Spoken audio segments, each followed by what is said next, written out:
Hi everybody.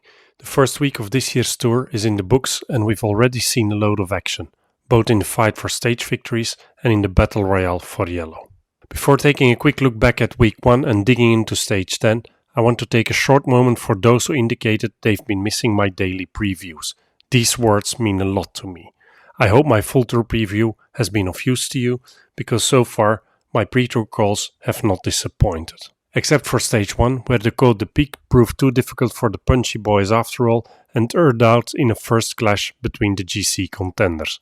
We also lost Mas and Carapaz, crashing out of contention in the descent of the Vivero. Pre-tour, I called Van Aert for stage 2, yet he got caught out by a late attack from Victor Lafay, who just held out to the line. And I note that Martinez and Jorgensen lost 7 and 14 minutes respectively on this stage, so they can be added to the list of stage hunters later on in the tour.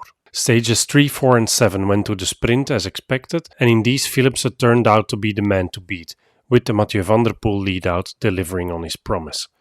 Bauhaus and Ewan presented themselves as the other podium contenders for the fast stages. Also Cavendish was on good form, yet unfortunately has had to leave the tour with a broken collarbone. I also took note that Van Aert decided not to mix it up on stage 7, and I guess he has the worlds on his mind. I also note that Jacobsen already seems to be with his mind on another team.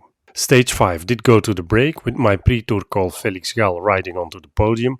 Behind we saw Jumbo-Visma setting up Vingegaard, who dropped Pogačar and took over a minute to his rival on GC. While most figured the finish climb would not entice the GC men, stage 6 delivered the expected mountain GC battle, this time with Pogačar coming out on top, taking a stage win and eating into Vingegaard's advantage. Stage 8 was a hilly day for Pedersen. Stage 9 went to woods from the break and saw Pogačar clawing back more time on Vingegaard.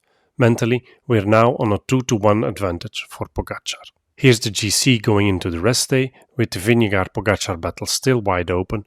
They're on a lonely high though, and behind them it's all about a fight for third or the top 10. In the points competition, Philipsen has taken a solid option on the green jersey, while Paulus is positioning himself solidly in the fight for the polka dot jersey, so you can expect him in the breaks to try and extend this lead even further. Which brings us to stage 10, which has break written all over it, and as a directeur sportif, I'd rather see my versatile fast guy in the break here than having the team chasing the break all day. Here's the betting odds at the time of recording, with Wout van Aert being the clear favourite.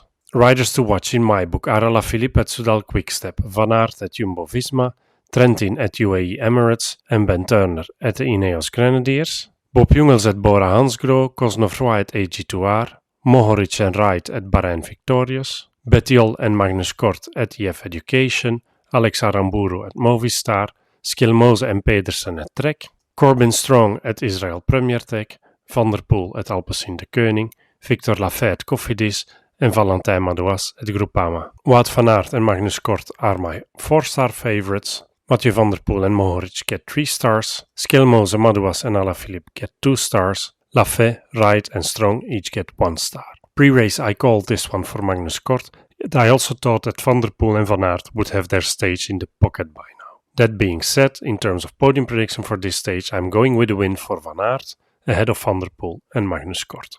Thanks for watching and see you on Tuesday for my stage 11 preview.